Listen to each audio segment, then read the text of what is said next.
Assalamualaikum warahmatullahi wabarakatuh. Kami dari kelompok 7 akan menjelaskan tentang daftar cek masalah. Saya Rani Agustin, NPM 2019-01-5017, dan ada Krismonita Sari, NPM 2019-01-5060, dan Lisa Aila Anggraini, NPM 2019-01-5048. 1. Pengertian daftar cek. Gibson 1995.2.265 memandang daftar cek atau rating scale sebagaimana tersirat dari nama itu adalah skala untuk mengukur setiap karakter atau aktivitas dari seseorang yang diamati. 2. Manfaat daftar cek. A. Menggambarkan atau mengevaluasi seseorang atau peristiwa tertentu. B. Menemukan faktor-faktor yang relevan dengan masalah yang sedang menjadi pusat perhatian. C.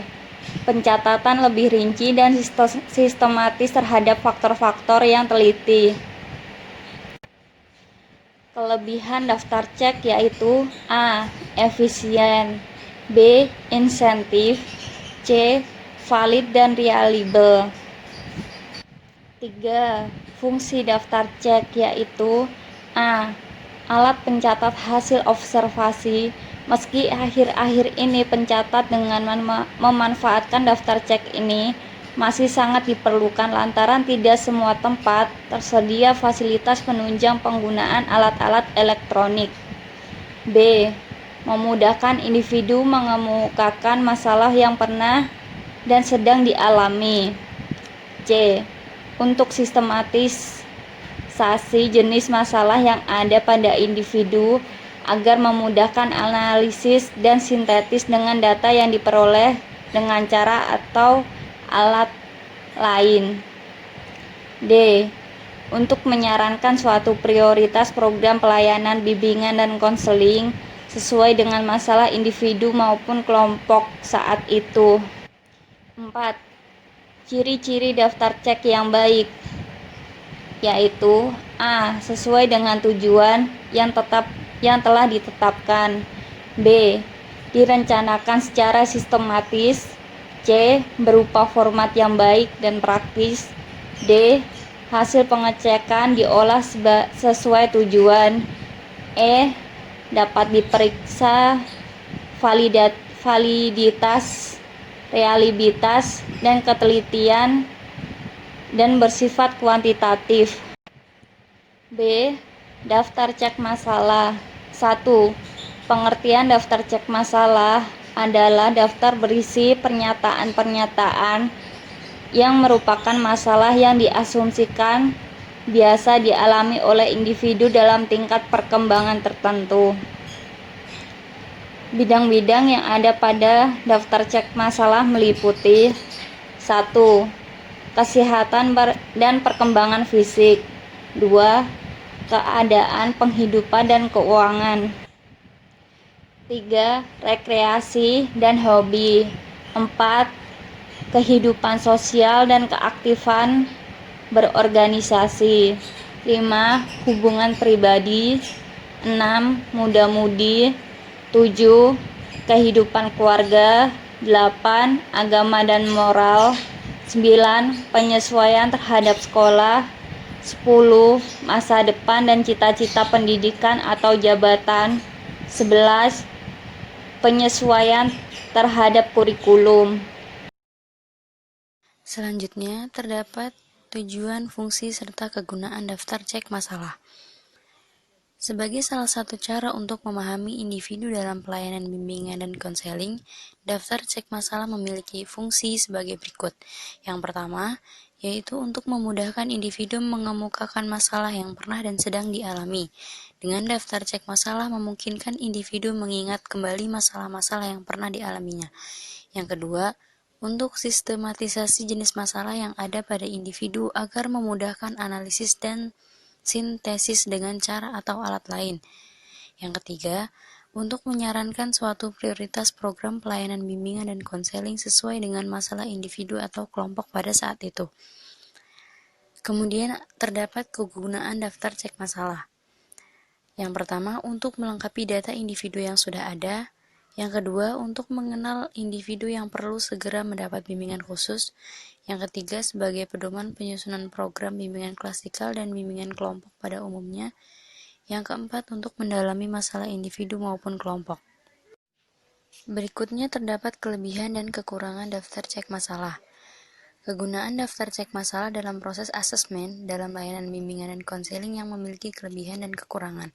Kelebihan daftar cek masalah ialah yang pertama, pada proses pelaksanaan bersifat efisien karena pelaksanaan daftar cek masalah dapat dilakukan secara klasikal sehingga guru pembimbing dalam waktu singkat dapat memperoleh data yang banyak.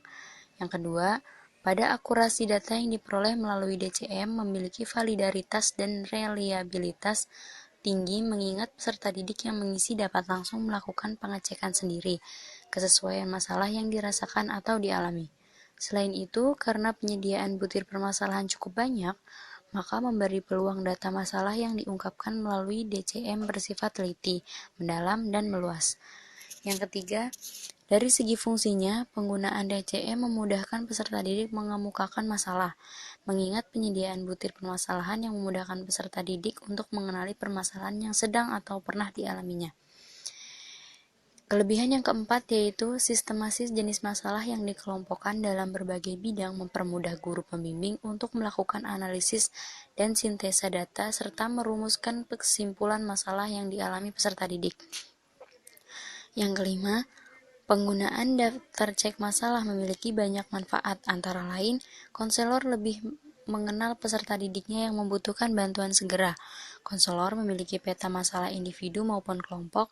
Hasil daftar cek masalah dapat digunakan sebagai landasan penetapan layanan bimbingan dan konseling yang sesuai dengan kondisi dan kebutuhan peserta didik. Dan yang lebih penting lagi, peserta didik dapat memahami masalah yang dialami dan memahami apakah dirinya memerlukan bantuan atau tidak. Terdapat juga kekurangan daftar cek masalah, yaitu yang pertama, membutuhkan waktu yang banyak untuk pengolahan hasil, sebagai konsekuensi dari banyaknya jumlah bidang masalah dan jumlah butir pernyataan masalah yang tersedia.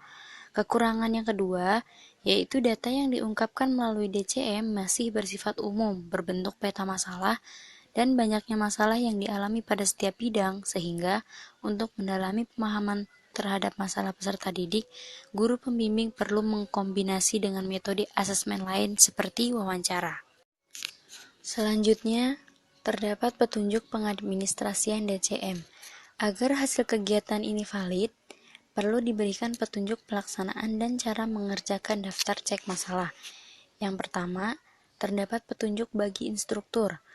Keterampilan konselor melaksanakan daftar cek masalah ini mencakup persiapan dan pelaksanaan.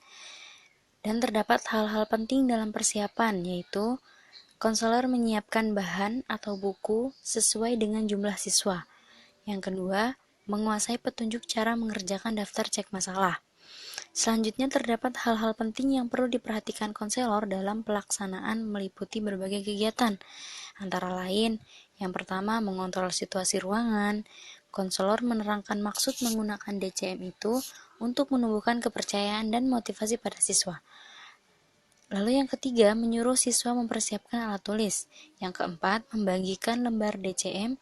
Yang kelima, menginstruksikan kepada siswa untuk menulis identitas dan tanggal pelaksanaan DCM. Selanjutnya yaitu membagikan buku daftar cek masalah setiap siswa satu buku. Yang ketujuh yaitu membacakan petunjuk cara mengerjakan daftar cek masalah, sementara siswa memperhatikan sambil membaca dalam hati petunjuk tersebut. Yang kedelapan, memberi contoh, misalnya dengan menulis di papan tulis atau di layar. Memberikan contoh cara mengerjakan daftar cek masalah. Yang kesembilan, memberi instruksi mengerjakan daftar cek masalah. Mengingatkan agar para siswa mengerjakan dengan tenang, teliti, dan memberitahukan waktu yang disediakan cukup lama, kurang lebihnya 40 menit. Yang ke-10, mengontrol apakah siswa telah mengerjakan daftar cek masalah dengan benar. Dan yang terakhir, yaitu mengumpulkan pekerjaan siswa. Yang kedua yaitu ada petunjuk bagi siswa. Beberapa hal penting yang harus diperhatikan oleh siswa yaitu siswa harus mempunyai minat dan kemauan untuk mengutarakan masalah yang sebenarnya. Siswa harus menyadari bahwa jika ia mengerjakan secara asal-asalan ataupun tidak serius, hanya akan merugikan dirinya sendiri. Lalu, siswa harus menulis identitasnya sendiri, serta siswa harus mematuhi tata cara mengerjakan daftar cek masalah. Kemudian, terdapat langkah-langkah pembuatan daftar cek masalah. Langkah pertama yaitu langkah penyusunan.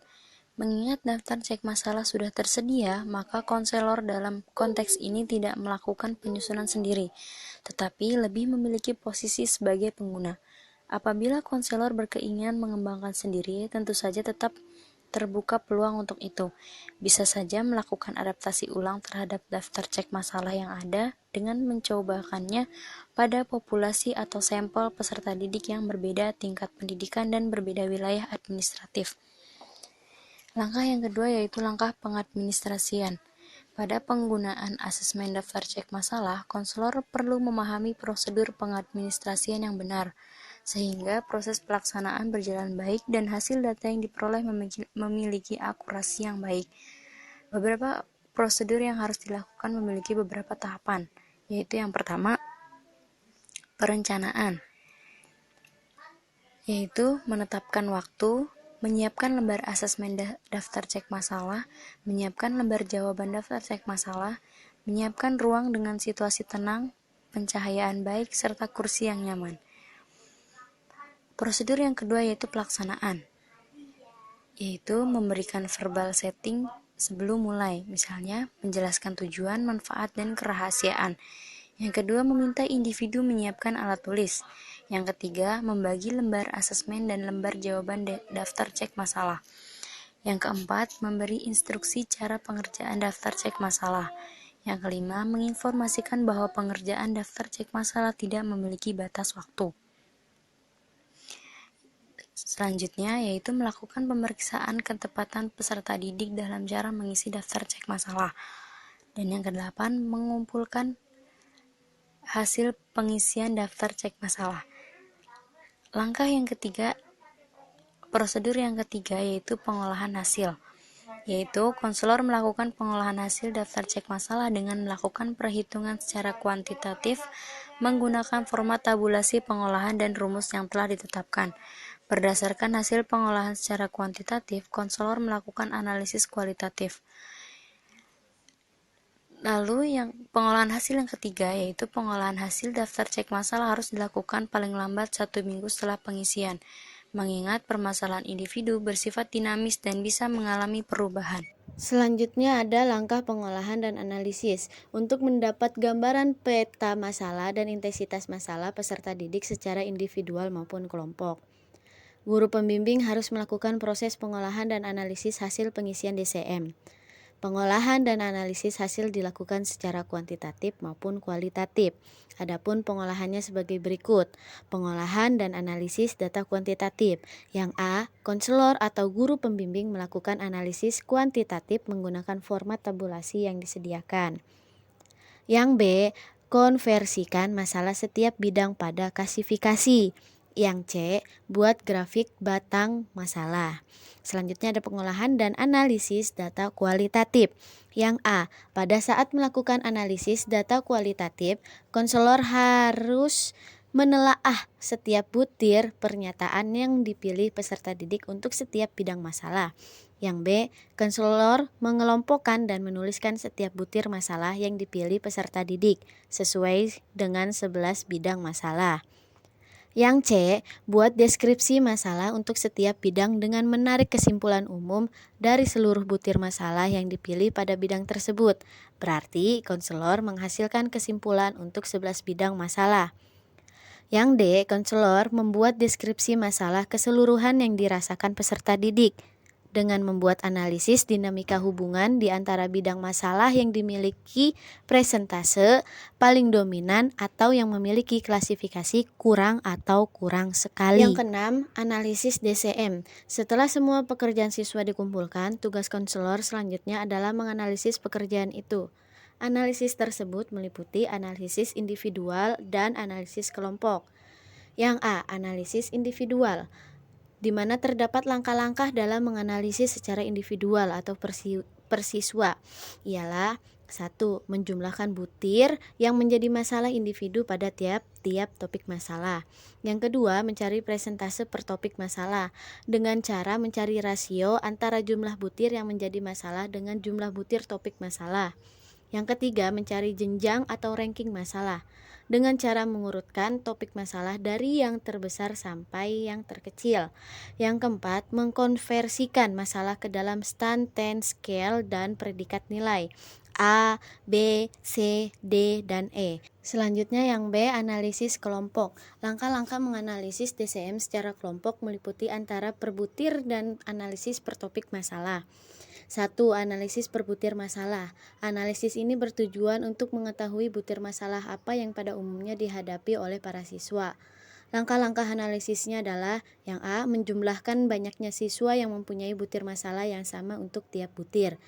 Yang B, mencari presentase masalah dengan cara mencari rasio antara banyaknya siswa yang bermasalah untuk butir tertentu dengan jumlah siswa. Yang kedua, analisa per topik masalah. Yang A, harus diketahui jumlah siswa yang mengerjakan DCM. Yang B, harus diketahui jumlah butir yang menjadi masalah siswa atau dicek. Yang C, menghitung prosentase permasalahan topik. Penyampaian hasil. Hasil dari pengolahan instrumentasi perlu disampaikan kepada pihak-pihak yang terkait secara langsung dengan responden. Dalam penyampaian hasil instrumentasi ini tetap harus menjaga kerahasiaan, tidak boleh disampaikan atau diumumkan secara terbuka dan dijadikan pembicaraan umum. Yang ketujuh, peran dan fungsi konselor. Pada proses asesmen menggunakan DCM, konselor memiliki peranan dan fungsi sebagai yang A, perencana, yaitu mulai dari menetapkan tujuan pelaksanaan asesmen, menetapkan peserta didik sebagai asesmen, menyediakan angket DCM dan lembar jawaban sesuai jumlah peserta didik sasaran dan membuat satuan layanan asesmen DCM. Yang B, pelaksana, yaitu memberikan verbal setting, menjelaskan tujuan, manfaat, dan kerahasiaan data, memandu peserta didik dalam cara mengerjakan sehingga dapat dipastikan seluruh peserta didik mengisinya dengan benar. Yang C, melakukan pengolahan data mulai dari membuat tabulasi, menghitung, meranking, dan mengklasifikasi presentase, membuat grafik presentase, membuat deskripsi analisis kualitatif hasil DCM. Yang D, melakukan tindak lanjut dari hasil asesmen dengan membuat program layanan bimbingan dan konseling yang sesuai dengan kebutuhan dan kondisi peserta didik.